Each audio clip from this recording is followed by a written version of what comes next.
If your Silverado has a 5.3-liter under the hood and you just crossed 70,000 miles, you are entering the window where I see more lifter failures walk into my shop than at any other mileage range. Not 150,000, not 200,000. 70 to 120,000 miles is where this engine turns on its own owners, and most people have no idea it is coming until they hear a tick that costs $5,000 to fix. I'm going to walk you through exactly what to do right now, today, before that happens to you. Let's get into it. I want to start with why this specific mileage window matters, because understanding the mechanism is what makes the prevention actually make sense instead of feeling like guesswork. The 5.3-liter Vortec V8 that GM put in these trucks starting in 2007 uses a system called active fuel management. Under light load, cruising, coasting, easy throttle, the engine collapses the lifters on 4 cylinders and shuts off fuel and spark to them, running as a V4 to save gas. Those specific lifters use a locking pin design, and every single time the system switches between 4 and 8 cylinder mode, that pin and the oil pressure system feeding it takes wear. Early in the truck's life, everything is tight, oil pressure is strong, and the system operates the way GM designed it to. But somewhere between 70,000 and 120,000 miles, a few things start happening at once. The oil pump, which is doing more work on this engine than a standard V8 because it also has to feed the AFM solenoids, starts losing efficiency. Sludge and varnish, even with good maintenance, begin accumulating in the small oil passages that feed the lifters. And the locking pins themselves, which have now cycled thousands of times, are at the point in their wear curve where failure becomes statistically common. I have pulled valve covers on more trucks in this exact mileage range than any other, and it is not close. Here is the first thing you need to do today, and it costs you nothing but time. Pull up your maintenance records or think back honestly about your oil change intervals. GM's official interval on these trucks is up to 7,500 miles under normal conditions using full synthetic, but I do not recommend running that interval on an AFM engine. And here is why. The oil in this engine is not just lubricating bearings and cylinder walls, it is also the hydraulic fluid that operates the lifter locking pins every time the system switches modes. Dirty oil, oil with reduced viscosity from breakdown, or oil with metal particulate already in suspension makes that switching mechanism work harder and wear faster. If you have been running anywhere close to the 7,500 mile interval, especially with a mix of city driving and short trips, I want you to change your oil this week regardless of when your next scheduled change is, and after that, switch to a 5,000 mile interval using a full synthetic oil rated for this engine. That single change in habit is the cheapest insurance you can buy, and it costs you nothing but an oil change you were going to pay for anyway, just sooner. Second thing, and this one actually requires a tool but takes 15 minutes. Get your oil pressure checked with a mechanical gauge, not the dash reading. The factory oil pressure sensor on these trucks is known to give inaccurate readings, sometimes showing normal pressure when the actual pressure feeding the lifters and solenoids is low. A mechanical gauge threaded into the oil pressure sending unit port gives you the real number. At idle, warm, you want to see somewhere in the range of 10 to 20 pounds per square inch, and at higher revolutions per minute, you want to see that climb well above 40 pounds per square inch. If your numbers are running low, especially at idle, that is your early warning sign, and it usually points to a weakening oil pump. I have customers who caught a failing oil pump at 85,000 miles, replaced it for about $250 in parts plus labor, and never had a lifter issue. I have other customers who ignored the same warning and were back in my shop 18 months later for a $4,200 camshaft repair. The pump is the cheap fix, the camshaft is not. Third, and this is the one most owners skip because it requires actually crawling under the truck or paying someone 30 minutes of labor. Pull the oil pan, or at minimum, have your mechanic inspect the oil pickup screen, especially if your truck has never had this done.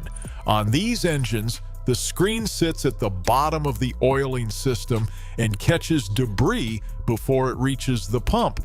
On high-mileage AFM trucks, I regularly find this screen partially clogged with fine metal particulate from normal wear, and a clogged screen restricts oil flow exactly at the point in the system where you need consistent pressure the most. Cleaning or replacing this screen is not an expensive job, but almost nobody does it as preventative maintenance because it is not listed on the standard service schedule.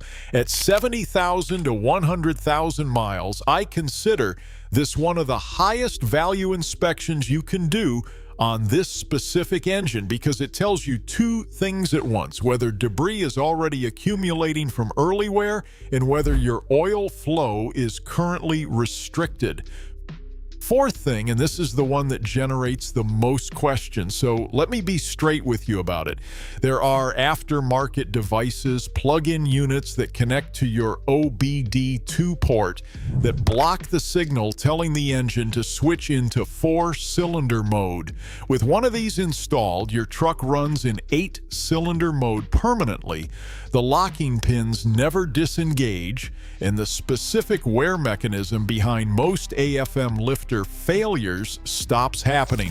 These run anywhere from about $100 to $300 depending on the brand. Install in under a minute with no permanent modification to your ECU and are reversible anytime you need to take the truck in for warranty work. I want to be honest with you about what this does and does not do. It does not repair any damage that has already happened. If your engine is already ticking or already has a misfire code, a disabler will not undo that. It also does not eliminate every possible cause of lifter failure, since low oil pressure from a failing pump or debris in the oiling system are separate risk factors that this device does not address.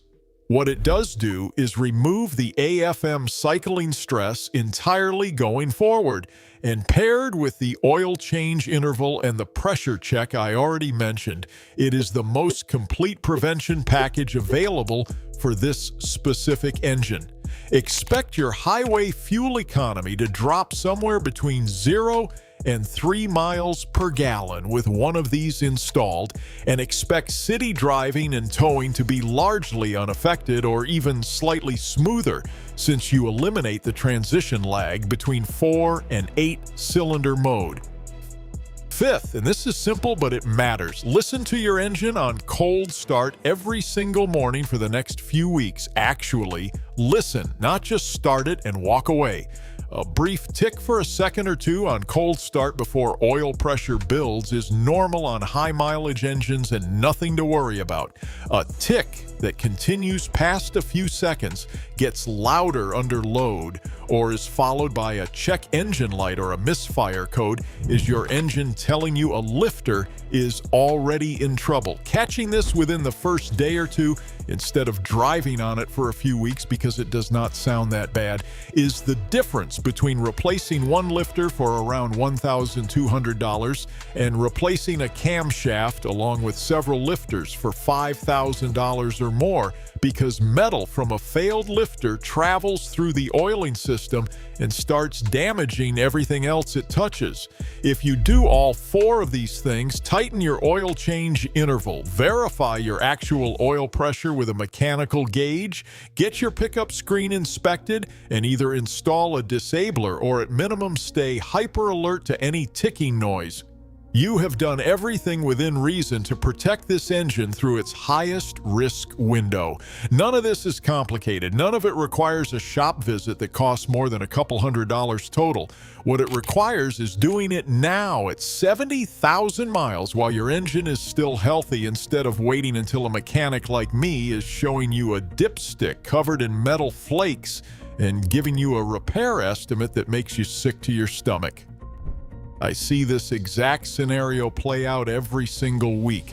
An owner who took great care of their truck, followed every scheduled maintenance item on the sticker, and still ended up with a $5,000 repair bill because nobody told them this engine has a specific weak point that the factory maintenance schedule does not fully address. You now know what that weak point is and exactly what to do about it. Take 15 minutes this week, check your oil pressure, and decide from there. Your engine will thank you at 200,000 miles instead of failing on you at 90,000. If you want to see exactly what a failed AFM lifter looks like once it lets go and what that repair actually involves from a shop side, I have a full teardown video on that. It is right here like this. If it helped you get ahead of a problem before it cost you thousands, subscribe for more honest maintenance advice that dealerships will not walk you through, and I will see you in the next one. Drive safe, take care of your truck, and it will take care of you.